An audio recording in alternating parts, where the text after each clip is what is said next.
Hello there, grumpy old fart here. Drink right quick. I love a good cup of coffee, don't you? Um, this is not a story per se, but an instructional video for new game masters.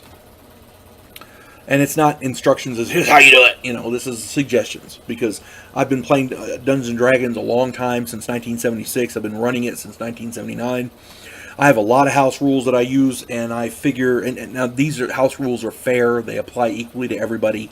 That's one of the consistencies you have to have. You have to employ as a dungeon master. Each rule has to be fair and equally applied to everyone. Consistency. I figured I'd relate some of them in some videos, and hopefully it will help some newer dungeon masters in their game. According to the D&D rules, the Advanced Dungeons and Dragons books, first edition, that's what I play. As I recall, a player character is unconscious at 0 hit points and dies at -10. Now that I haven't used those rules in a long time, I don't play that way, but according to the rules, I think that's how they do it. In my games, a player character is unconscious at 0 hit points and dies when he loses enough hit points to drop him to his Constitution +1 below 0. So in other words, if your Constitution is 15, you're unconscious at 0, and because your Constitution is 15, you have to get to -16 in order to die. It makes the characters a little more survivable. A character does not automatically lose hit points in my game when they reach 0. Only if they have been hit with a critical strike. That denotes a serious hit with significant blood loss. So, if you get hit with an arrow in the arm, you're not going to bleed to death. If you get critted in the arm with an arrow, there's blood loss. When you hit 0 and fall unconscious, the blood's still pumping out. You're gonna lose hit points every round until you die. And generally, I do you -1 hit point per critical hit. So if you get hit 3 times with crits and fall unconscious, you're losing 3 points a round. Okay, critical strikes are intended to be scary. That's why they call them critical strikes. According to the book, natural hit points recovery is 1 per day, and that's usually a good rule of thumb. What I do, I like to take a character's constitution into the equation. So what I do is I do 1 or your constitution's hit point adjustment, whichever is greater. So if your constitution gives you 1 extra hit point when you roll your dice, hit point adjustment, then you get 1 or 1, 1. But if it's 2 or 3 or 4, if you're 3 or 4, if you're a fighter type, then you get that instead of the 1. So it works a little bit better for recovery.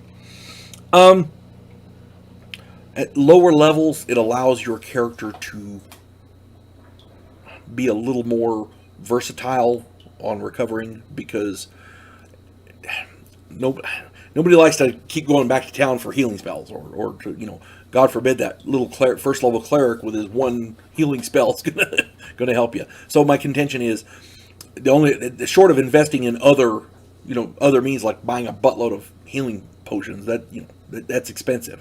For first level characters, it's really expensive. So anyway, plus, like I said, clerics and potions and like that, they can aid in the recovery. There's other things that you have to take into account when you talk about recovery. One of the things dungeon masters sometimes ignore is the effect of injuries on gameplay. For example, a player who simply counts points off of his character sheet is missing the flavor of tabletop role-playing. A dungeon master who simply rolls damage and announces how many points are to be deducted is robbing his player of the experience of the game. Injuries should affect gameplay. If I get hit and I lose an eye, I get minuses on my bow because I don't have, my depth perception is shot. If I'm using a big 2-handed warhammer and I'm getting in there ready to whack somebody and somebody crits me on my arm and I can't use my arm anymore, or worse, chops it off, using that big heavy hammer with 1 hand, there's going to be minuses at least if you can use it at all. See what I'm saying? Injuries affect gameplay. Let me give you an example of what I mean. Hypothetical scenario, a group is fighting an evil wizard. And I talk about this in another video I'm going to do here shortly, or maybe I've already done it. Let me see. Hang on. Monsters. No, it's coming up here shortly. Those pesky spell casters. The group is fighting an evil wizard. Usually it's a big bad, and we're off to slay the wizard. Da, da, da, da, da, da, da.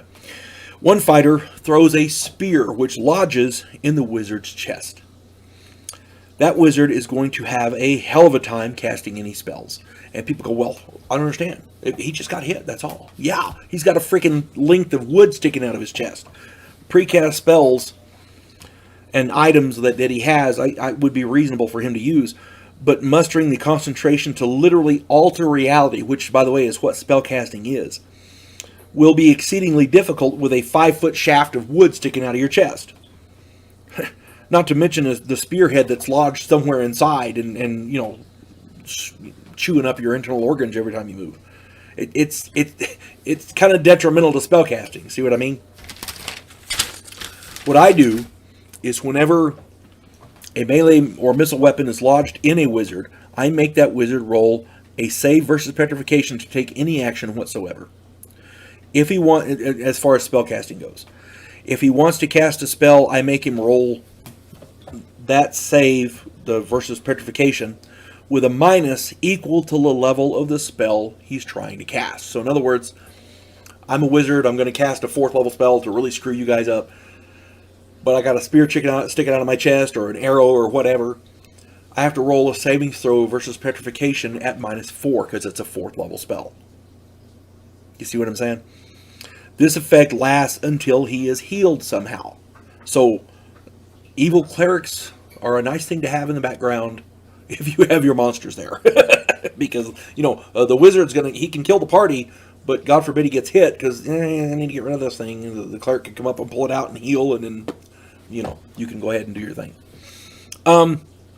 Non-spellcasters with these same impediments have to remedy the situation, remove the item, you know, get healed, or they must make a save versus petrification as well in order to take any serious actions. They can move, they can run away, you know, or at least hobble away, as it were, roll if they're down, you know, that kind of thing. Get out of the combat area. Keep in mind that if you choose to use this system as a house rule, they must also apply to the NPCs and the PCs alike. You cannot make a rule like that and use this rule. And again, this is an optional rule. I'm just saying. But you cannot make a rule like that will detriment a player's ability to in combat or whatever, without also that same rule applying to your monsters, because that would seriously unbalance the game. So whatever rule you use, you have to apply them equally to everyone. Trust me, your players will notice.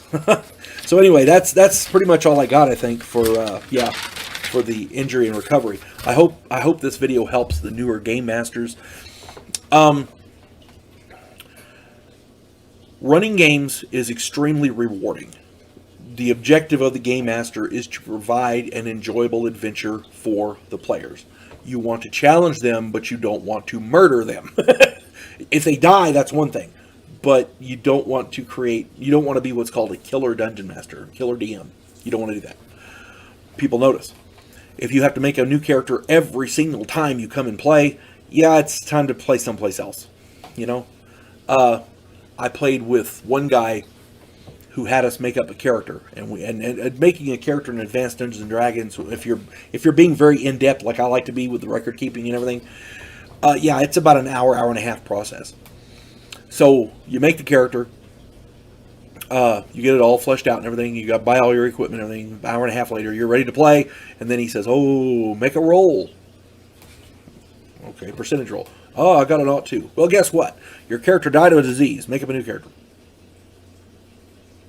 You see? Some rules are just stupid. A killer dungeon master is a killer dungeon master, no matter how he kills your dude. Make sure you're playing with a dungeon master that just wants you to have fun. That's the whole point. He wants to create an enjoyable atmosphere. At the same time, he wants to be fair and consistent. If you do something stupid, you should die. But it's got to be fair. Okay. As a dungeon master, it's your job to make sure the game is fair. Consistency. So no matter whatever, I try to give a lot of ideas on different rules to use and different techniques. Whatever rules you're going to use, they have to apply equally to everybody. That's all you got to do. And hopefully, everybody will have fun. You folks have a good day. God bless one and all.